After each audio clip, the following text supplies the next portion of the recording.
Are you ready to go out there and draw your blood, Mr. Sinclair? Are you ready to go out there and draw your blood? I ready to die. Anderson Sinclair is one of 15 survivors of a US government experiment in which up to 100 men are thought to have died.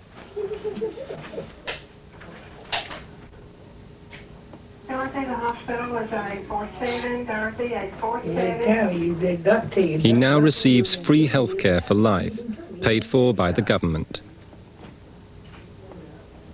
But for 40 years, and without knowing it, he was deliberately denied treatment in a human experimentation study that still haunts the American medical establishment.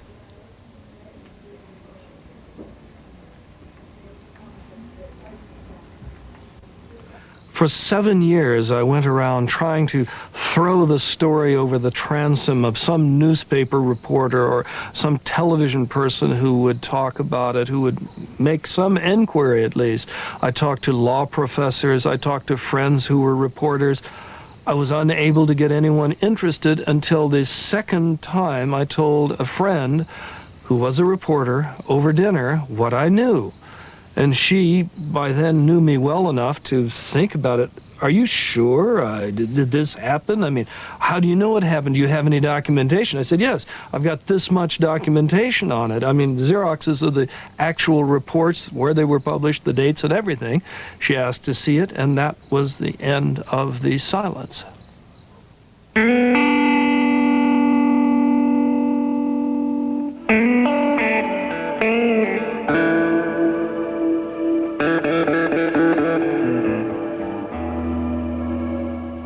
In 1932, 400 black men in Alabama were screened out and offered free medical treatment for what they were told was bad blood. In fact, they had syphilis, and the government wanted to see what happens when syphilis goes untreated. Did they tell you you had syphilis? Nothing like that. They do that, draw my blood. We'll see you next time. And that's it. That's it. The men had no idea they were being used as guinea pigs in an experiment designed to follow them to their deaths. Immediately the story broke, a committee of inquiry was set up. Their first decision was to stop the experiment. But nobody was ever prosecuted, no doctor was ever reprimanded, and to this day the US government has refused to condemn the experiment.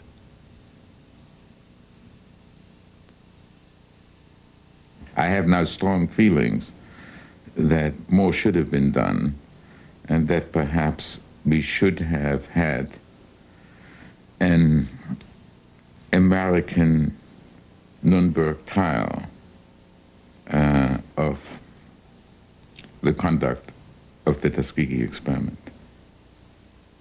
We have no compunction about sending our youth away to war when it's in the national interest.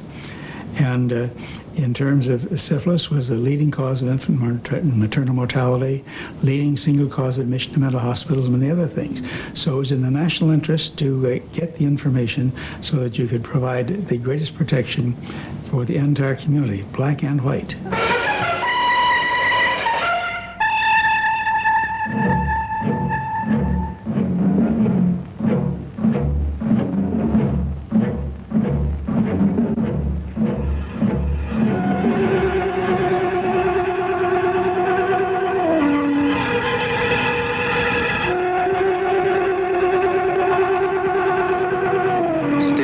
victory in sight.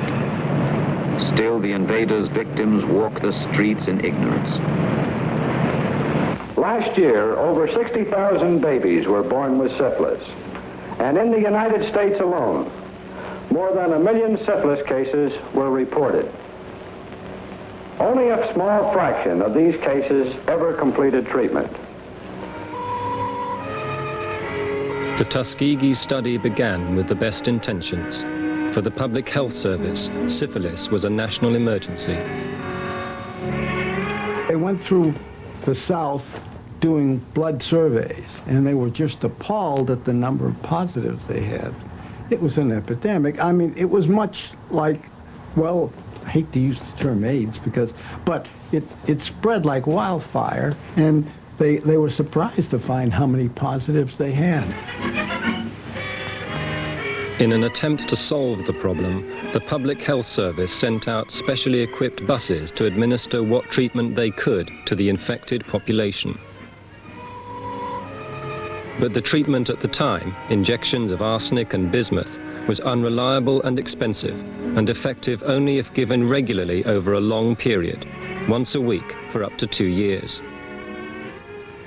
Knowing that this could never be a practical cure for the huge numbers of people carrying the disease, Dr. Tolliver Clark, director of the Venereal Disease Division at the Public Health Service, decided to set up an interim study to observe the natural course of syphilis in untreated patients.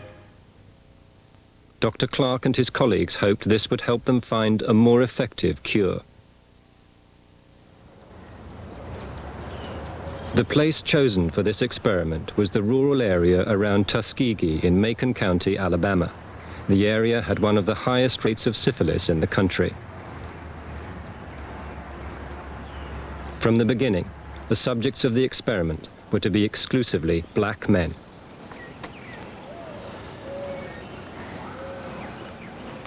You couldn't get a group of people with that high incidence of positive serologies in the whites like we had here, and that were so isolated and was so ideally suited for the type of follow-up we wanted.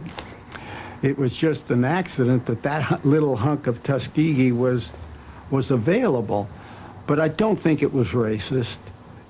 White doctors in the 1920s, syphilis in the black community, a threat to the white community because they feared that maids would come in and infect people, or that barbers would infect them. So they made syphilis a kind of holy war of theirs in the 1920s. Do you have any idea why it is more prevalent among the black community?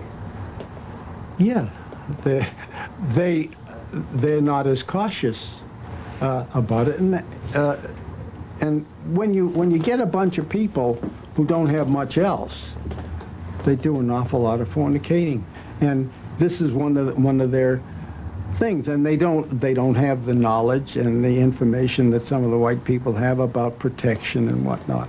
They didn't then, and even now they don't have it as well as some white people do.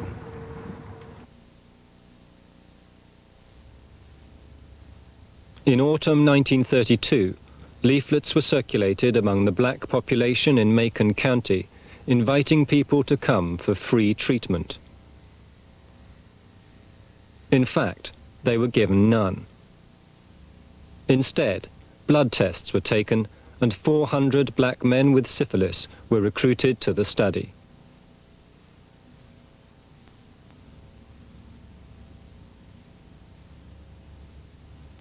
A local nurse, Nurse Rivers, was hired to bring the men in for their periodic examinations. We knew, and all the doctors knew in this area, that these people were not supposed to have gotten any treatment. Now, the doctors would have, maybe a patient was complaining of something else. They always had a little package in their car, in their bags, that they would give this patient, you know. Well, now, they always gave out that pink medicine, didn't they? Yeah, they just loved that pink medicine. Pink medicine was pink aspirin. Yes. Mm-hmm. Just help with their everyday pain. Everyday pain, see. Right. This is true. She was very nice and friendly. We had a lot of fun.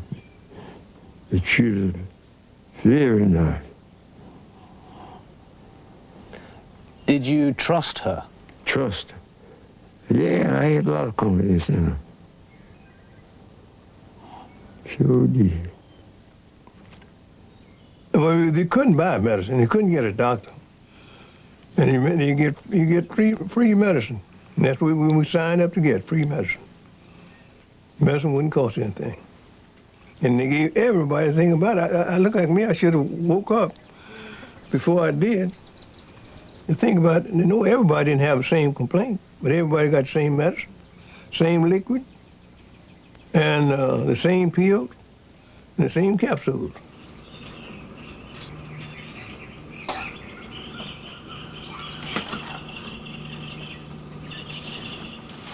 Instead of treatment for syphilis, the men were given aspirins and tonics. They were told this would cure them. Anderson Sinclair is one of the few living survivors of the experiment. He is 87 years old. In 1932, he and the other men who joined the study were in the latent stages of syphilis, a non-infectious period where there are no visible symptoms. The sons and grandsons of slaves and barely educated, the men were unaware that over a period of years, the disease attacks and destroys the internal organs of the body, particularly the heart, the brain, and the spinal cord. Without treatment, the majority would develop terrible late complications, and many would eventually die of the disease. They were pitiful. And I recall one man, I've forgotten what his name is now, but that had all of his chest, one side eroded. That's what the doctors told me it was. And that he had these attacks quite often, and I'd go running, bring him in. They had told me in one of the studies, don't let him die at home. Bring him in so we can open him up and see. And he lived about 2 years with this thing.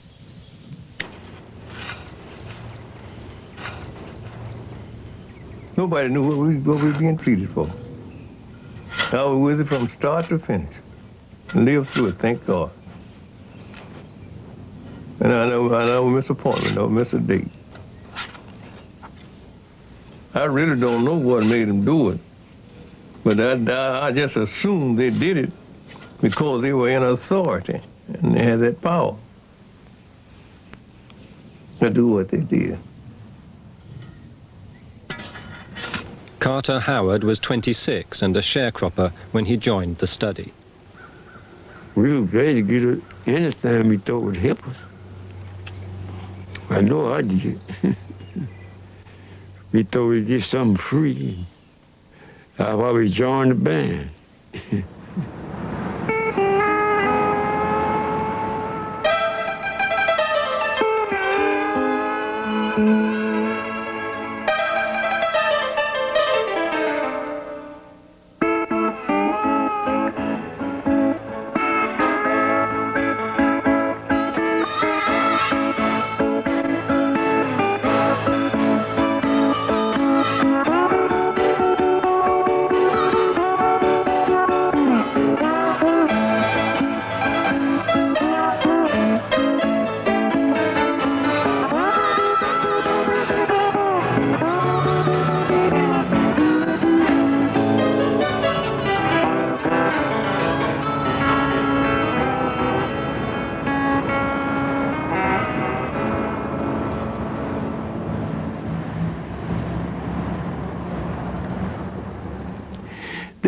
That they included in the study were very poor, they were illiterate, and when we say illiterate, they could not read or write, but their vocabulary was very limited. They did not understand what syphilis was. And a lot of diseases were categorized in a term called bad blood. In other words, anemia, malaria, hepatitis. All these infectious diseases were categorized one together and called bad blood. And they knew they had bad blood. But they were told that they would receive some treatment, but they did not understand it. How do you make people understand what they have? you have to have a basic intelligence, which they had, but you also have to have basic understanding and an education to understand. Did you see them every year? Mm-hmm. Good, they come every year.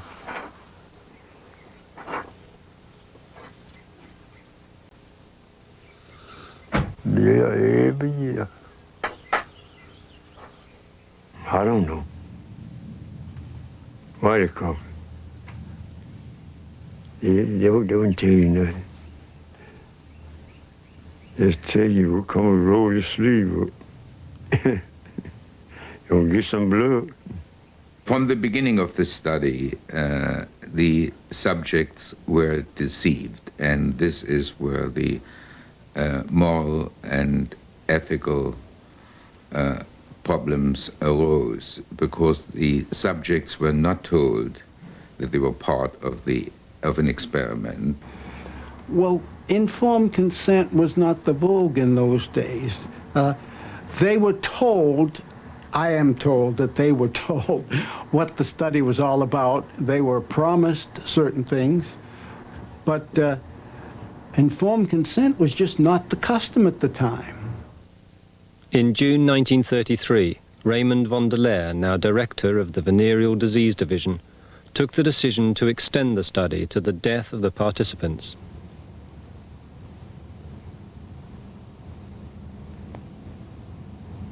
Once the doctors started examining the men, they discovered pathology that fascinated them. Raymond von der Leer, Tolliver Clark, and others wrote letters in which they talked about perfect gold mines of cardiovascular syphilis. Once they became mesmerized by this pathology, they did not want to end the experiment, and consequently they looked for ways to keep the experiment going. With the patients now to be kept under observation for life, Nurse Rivers' role was critical. For 40 years, she became a friend to the men and their families. The women got mad because they couldn't go. They were sick too. Now, whatever good it came out of it, I don't know whether it really felt good, but they enjoyed having somebody to come all the way from Washington or Atlanta down here and spend 2 weeks riding up and down the streets, looking at them, listening to the heart and telling them about the heart, their blood pressure and this kind of thing. They just enjoyed it. That was as much help to them as a dose of medicine, and they enjoyed that.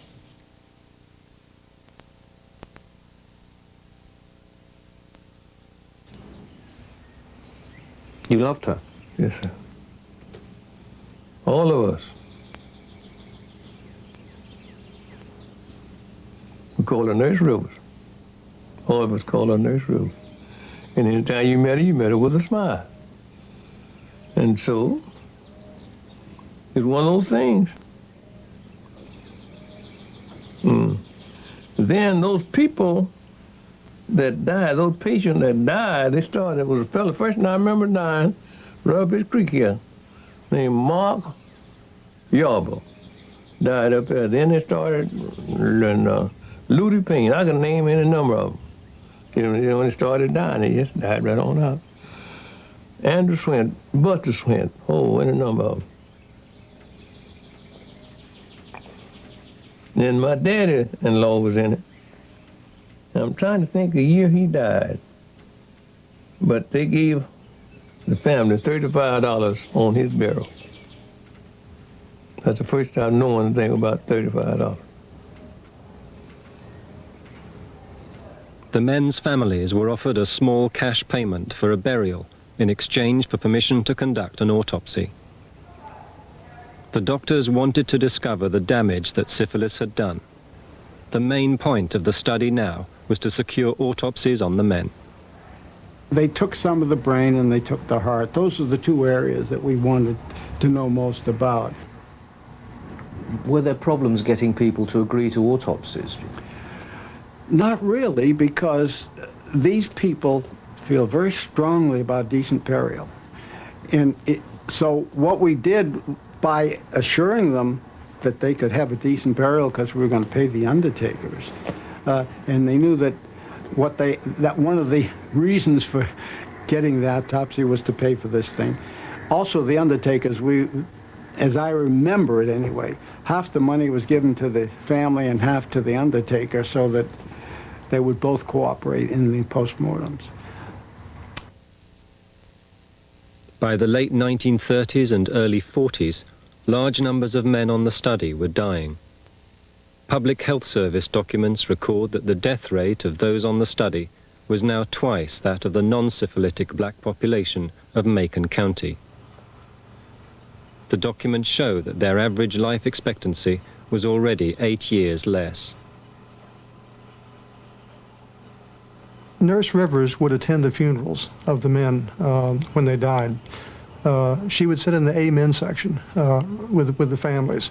Often she would reach out and take the hand of a widow and hold that hand and comfort the person at that very sad moment. Everyone would cry. Nurse Rivers would cry. And at the end of that ceremony, she would ask the widow or the next of kin for permission to perform an autopsy. And she made that a personal issue. She would ask it as a favor. She said to the widow, I need for you to do something for me, darling. You don't have to do it. But it would help the government doctors. They need to find out what killed your husband. And maybe if we find out what killed him, we can help other people. So would you do it for me, darling? And she'd put it just like that. She'd make it a personal appeal.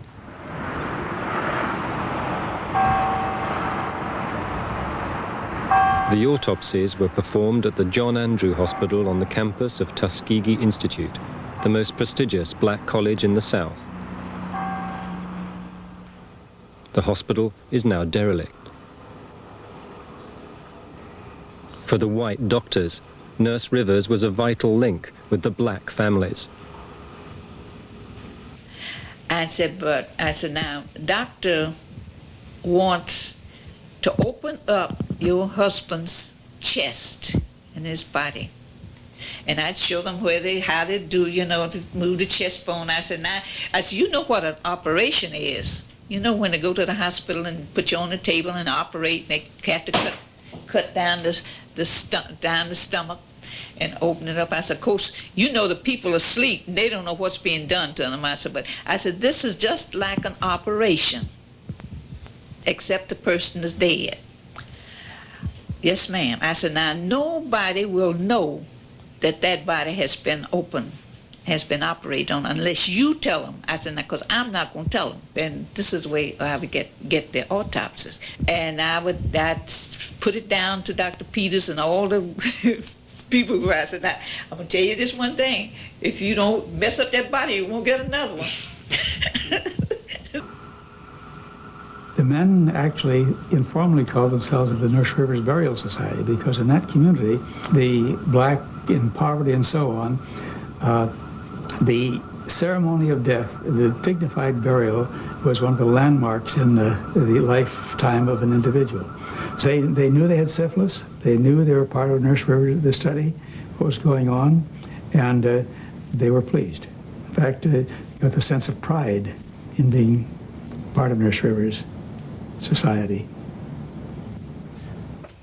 I cannot allow myself to evade the fact that she knew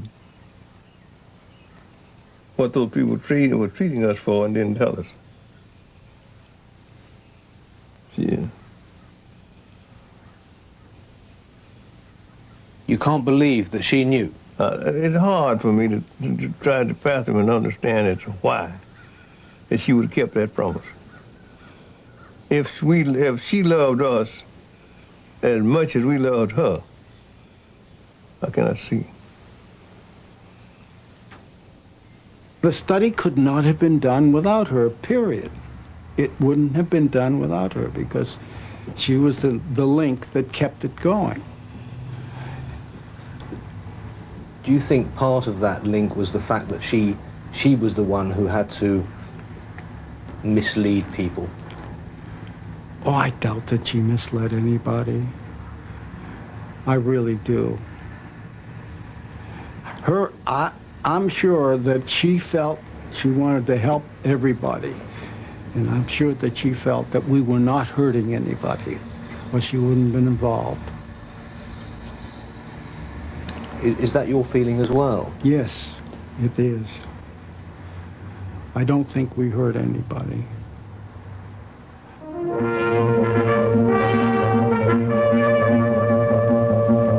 The crusade went on. We must break the chain of infection. It was discovered in the late 30s that large doses of arsenic given continuously over a short period would help cure syphilis. Large-scale treatment programs were set up in the South. In Macon County, Nurse Rivers was attached to the rapid treatment centers to make sure none of the participants in the study inadvertently received treatment. The Public Health Service had started a massive screening to find people who had syphilis, and an even more massive roundup to try to get them in to hotel rooms for 3 and 5 and 10 days so they could undergo these long-term massive injections of arsenic compounds. And I recall one participant, one person testifying at the Senate hearings, telling about how he was pulled out of a treatment group, lied to, and sent on the bus back from Montgomery, Alabama, the capital, to Tuskegee to be a part of the study and to not be treated. They said I had to go, but they were wrong. I didn't know it until I got there. I know till the next morning, that over in the night. Well, about day, that nurse racking through the crowd and said, she was small in stature, says, I've been looking for a man here practically all night, who's not supposed to be here. Oh, she was for me near that tree, about this near that tree. And she said, his name is Herman Shaw. When she said his name is Herman Shaw, I stood up. I said, my name is Herman Shaw. She said, what? I said, my name is Herman Shaw. She said, come here. What you doing up here? I said, they put me on the bus and told me to come up here. I said, you ain't got no business. You're supposed to be you in that Macon County clinic. You're not supposed to be here. And she got me up and got me in a taxi, a cab, and put me on the bus and sent me to Towson. I came home. So they took you out of the treatment line? Yes, sir. Out of treatment in that building there where they getting treated, where they taking treatment.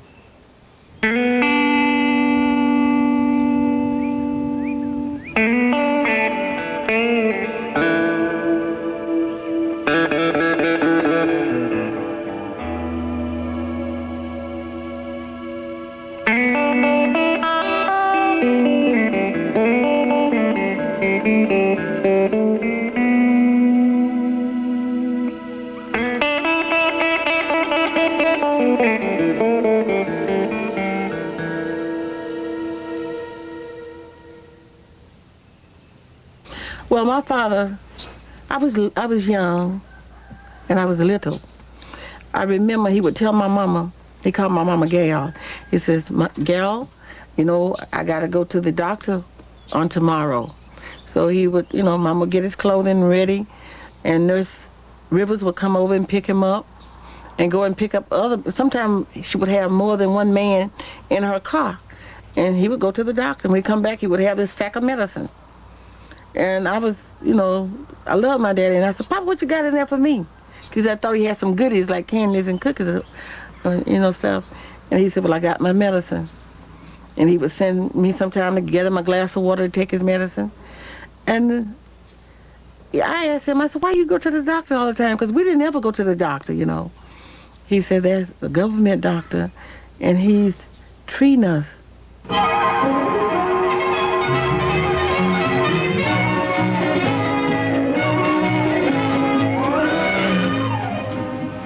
Would penicillin kill the spirochete of syphilis?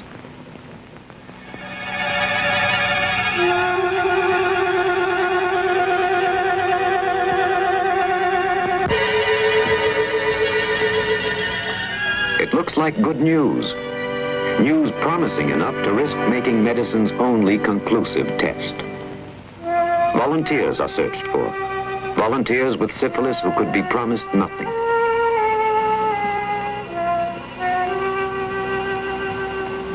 It was good news. The discovery of penicillin was a critical turning point for the experiment. For the first time, there was a simple, safe cure for syphilis. Once penicillin became available in large quantities after World War II, the government launched a massive drive to eliminate the disease.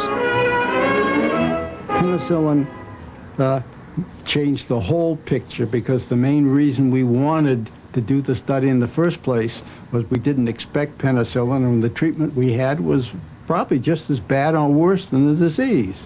But in a way, it's unfortunate because when you get a treatment as good as penicillin, you stop thinking about the disease and we stop studying it.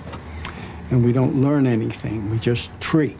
And that's what happens with these latents. People say, what the heck, why should I worry about it? Give them another shot of penicillin.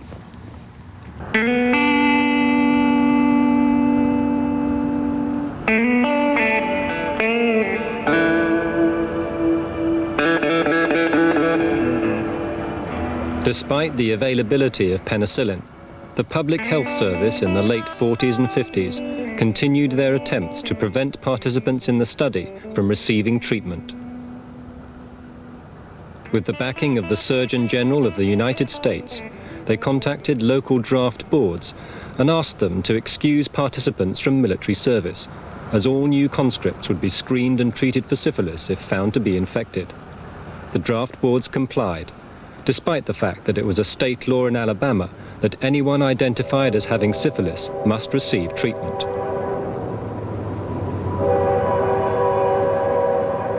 In the early 50s, as mobility increased and some of the participants moved away to the industrial cities of the North, Public Health Service officers across the country were asked to track down participants to ensure that they would be kept within the study. They were asked in particular to make sure full autopsies were carried out on those who died.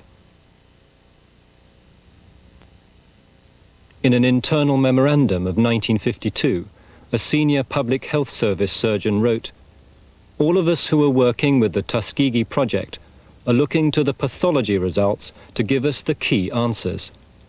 If we may sound a little grim, we might say that we are looking forward to a rich harvest of some 200 autopsies in the next 5 to 10 years." In 1952, the Public Health Service reviewed the study for the first time in the light of the discovery of penicillin. You were involved with this study at about the time that penicillin became available and could have been used, and a decision was made to withhold it. How do you feel about that? Well, I agree with the decision for this reason. By the time penicillin in the proper form to treat those people under those circumstances was available to everybody, they were latent for at least 25 years. And as one of the old timers said, if a patient has had syphilis for 25 years, you don't treat them, you congratulate them. In other words, any complications of the disease would have shown up by then. And there's no evidence that giving penicillin at that time would have undone any of the complications that were already there.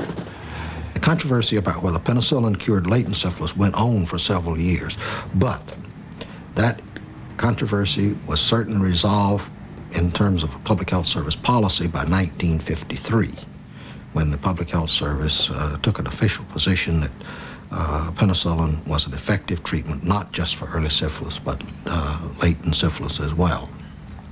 And you, again, can't defend not treating those people at that time. If that was the official, normal position of the U.S. Public Health Service, then that's what they should have done, but they didn't. My first encounter with this Tuskegee study was after I came back here and was in practice. I had an old man in the hospital that needed penicillin for some reason.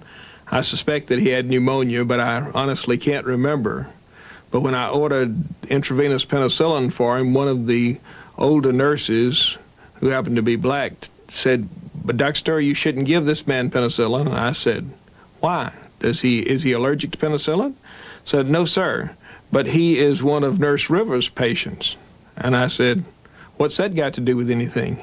said, well, I don't think you should give him penicillin. I said, well, why not? Tell me why not, or give him the penicillin. He said, well, I think you ought to call the health department. So I called the health department, and it was late in the day, no one was there, so I went ahead and treated the man with penicillin.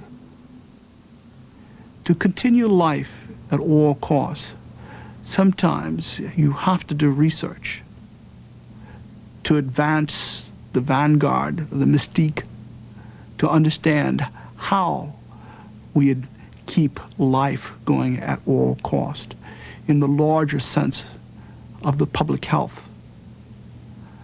In terms of the individual, yes. Does the individual get lost in that milieu, get lost as a cipher? Does it get lost? We try not to, but in research sometimes that happens, and we must not let that happen. What they were doing, I didn't know what it meant at that time. See.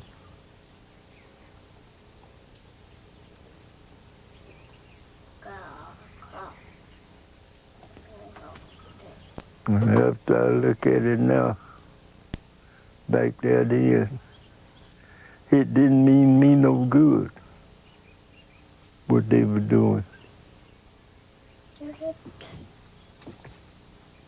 I was gonna get my blood and gone off somewhere with it. I don't know what they done to it.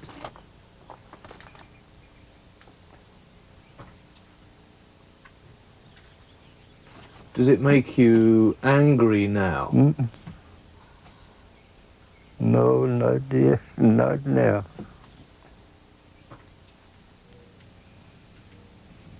Do you think the doctors were evil men? Yes, sir. I know they were. What makes you say that? Because, you see, I lived through it, and there are people who read about it. But those are people who read about it. They read about it. Those that lived, those of us who went through it, we know about it.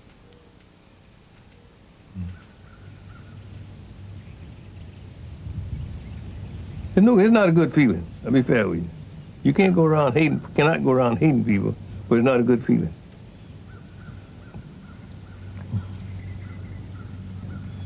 Do you hate them? Well, no, sir. I don't hate them. But I'm like my daddy said. He said he wasn't above any human flesh, but he was against the way some people abuse their flesh. And so I'm trying to think it's kind of complicated.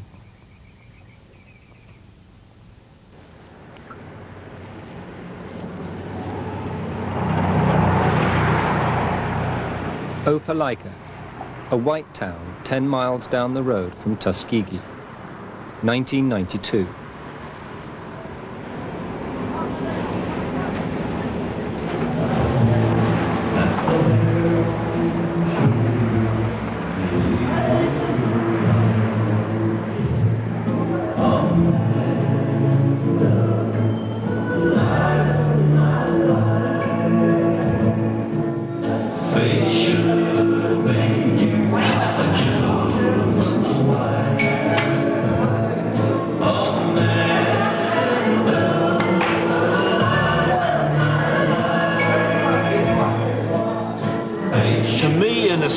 At least in this town, blacks don't have respect, okay?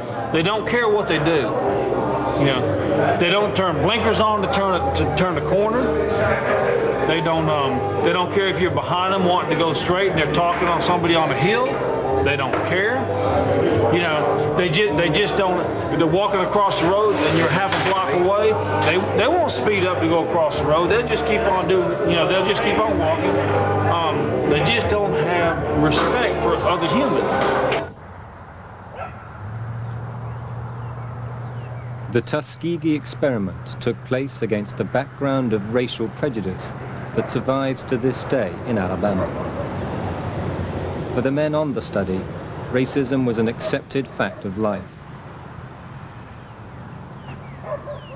Was it a racist study? Absolutely not.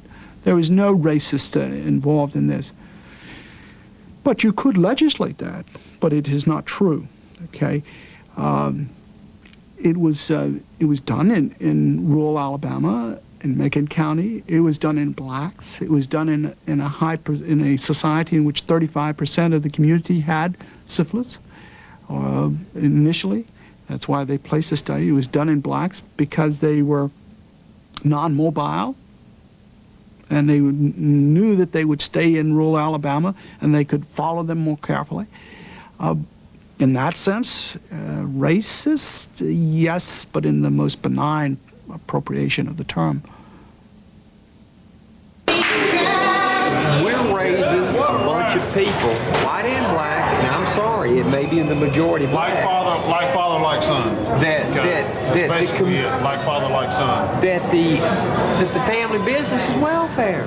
People say we don't need a war, and of course I probably get a lot of grief for this, but this country could use a war to find out who are strong people and who are not strong people.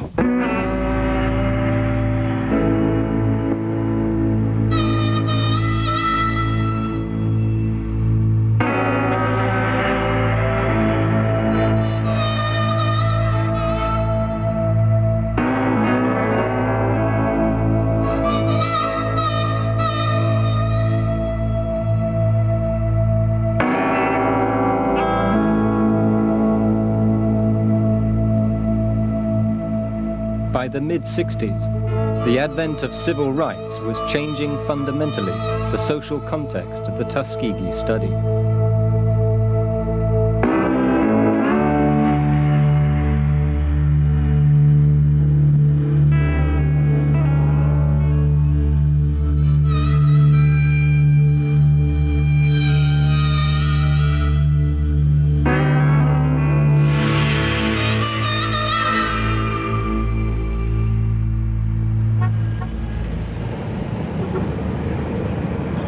At that time, Peter Buxton was a junior official in the Public Health Service in San Francisco.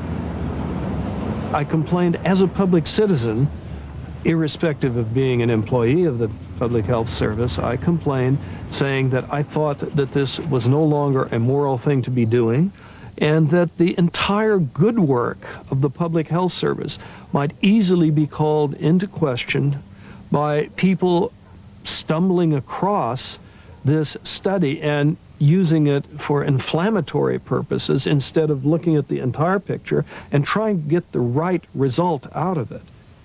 My reactions were that an attempt should be made to explain to him why the study had started, what was being done, what the character of the people involved were, and I think this is what was done.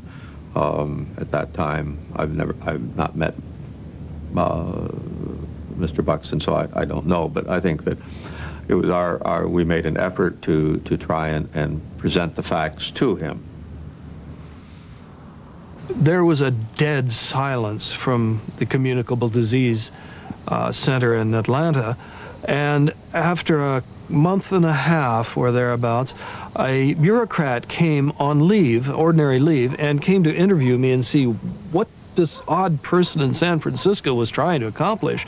Was I a lunatic, or had I found something that they didn't understand? No one was complacent about this study. We were very much concerned about it.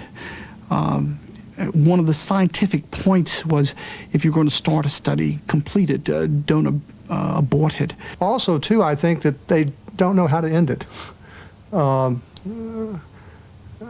If they end it, they would have to offer some explanation to the men, because the men had been told always that the experiment would keep going, that they would continue to treat them. And I think part of not ending it is that there's no good explanation that they can come up with for ending it. These were people who had been in the study then for 35, 36 years, and we felt we had an obligation to at least continue what benefits had been offered to them.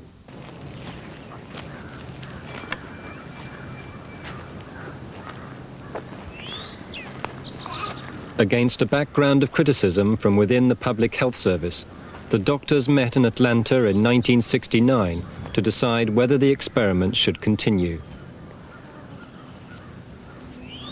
They discussed the possibility of treating the survivors, but after due consideration, they decided the experiment should go on. Well, I don't think that I personally was committing an atrocity. I think I was doing what, given the information that we had at the present time, was a scientifically sound judgment. I think politically it was probably a mistake.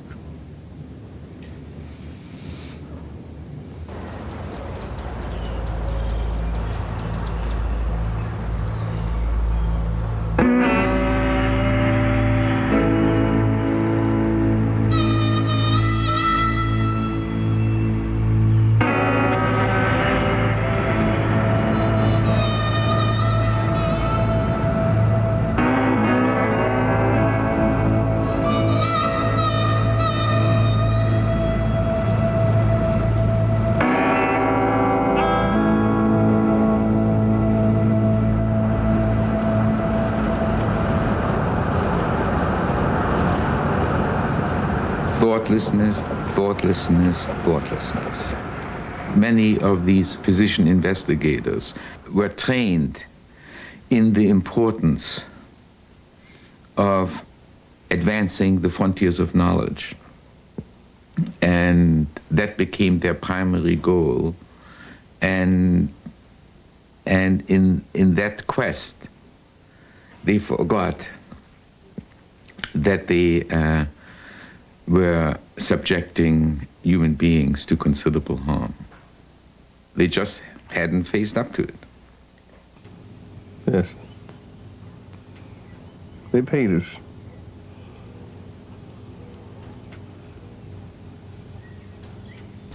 Trying to figure the year.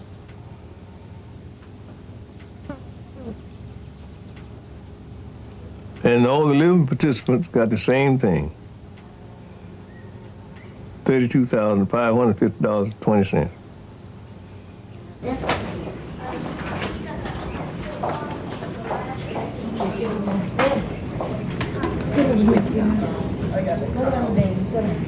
Oh, you got a call? Oh, okay. Who are they? The Tuskegee study was finally ended in 1972, following exposure in the press. Lawyers acting for the men filed a suit for damages against the US government. The government settled out of court for $10 million to be divided among the survivors and relatives of those who died, and the survivors were given free medical care for life.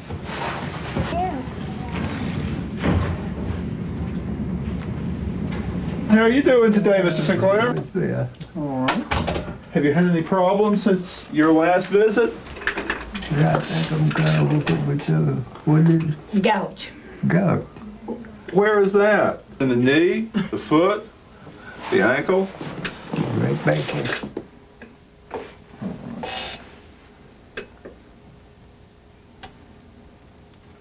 All right. I think we're going to need to do a blood test for that today and see about the gout. Okay. And I think that it was a mistake, and I think that the federal government has a guilty conscience about it, and I think that rightly so. I treated a number of these patients and still have a few who were in the study. And the federal government has such a guilty conscience that they will buy them a 10-speed bicycle if I say it's medically necessary. I got $32,500. I got enough finish paying for my house. Do you know why they gave you the money? Mm-hmm. I never really understood it.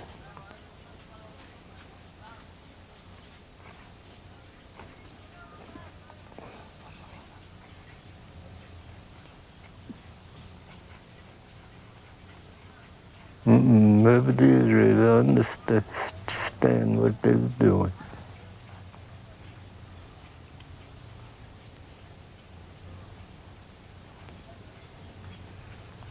But it was all right. They could do that again. I wouldn't thought I would. And they could do it again, you wouldn't fall out with them? I wouldn't fall out with them.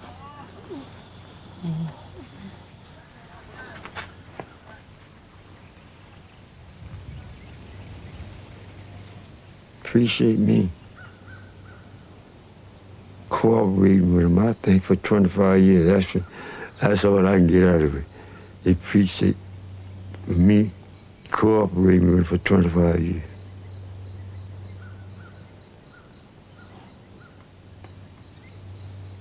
That's what they sent me.